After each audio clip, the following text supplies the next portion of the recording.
আমরা ইতিমধ্যে দেখেছি এক বর্তমান কমিটির এক নেতা সাংবাদিক সম্মেলন করে ফেসবুকে বিভ্রান্তমূলক বক্তব্য রেখেছেন। তারপরে আমরা গতকালকে কি দেখলাম, আমাদের ভারপ্রাপ্ত চেয়ারম্যান উনি বলেছেন যে আমাদের দলের কোন রকম বিশৃঙ্খলা যাতে না হয় এবং এই আওয়ামী সরকারের কোন দোষরকে আমরা যাতে অবস্থান না দিই। কিন্তু এই বর্তমান কমিটির নেতৃবৃন্দ তারা ওই কর্মকাণ্ডই করে যাচ্ছে এবং তার বক্তব্যের মধ্যে ওনারা স্বীকার করেছেন বাস, ট্রাক এবং সিএনজি ওনাদের নিয়ন্ত্রণে চলছেন।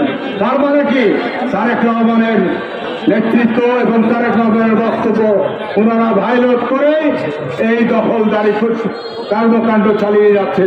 তাই আমি আমাদের নেতৃবৃন্দকে এবং সমস্ত নেতাকর্মী ভাইদেরকে একটি কথাই বলতে চাই, আমরা সর্বস্তরে আমরা ঐক্যবদ্ধ থাকি এবং ঐক্যবদ্ধ থাকব ইনশাল্লাহ। আগামী 5ই আগস্টের মতন দ্বিতীয় স্বাধীনতা হয়েছে, আবারও আমরা রাজশাহীতে আমরা এই কমিটি আবার নতুন করে আনার আহ্বান রেখে আমি আমার বক্তব্য শেষ করছি। খোদা হাফেজ। বাংলাদেশ জিন্দাবাদ, জাতীয়তাবাদী দল জিন্দাবাদ।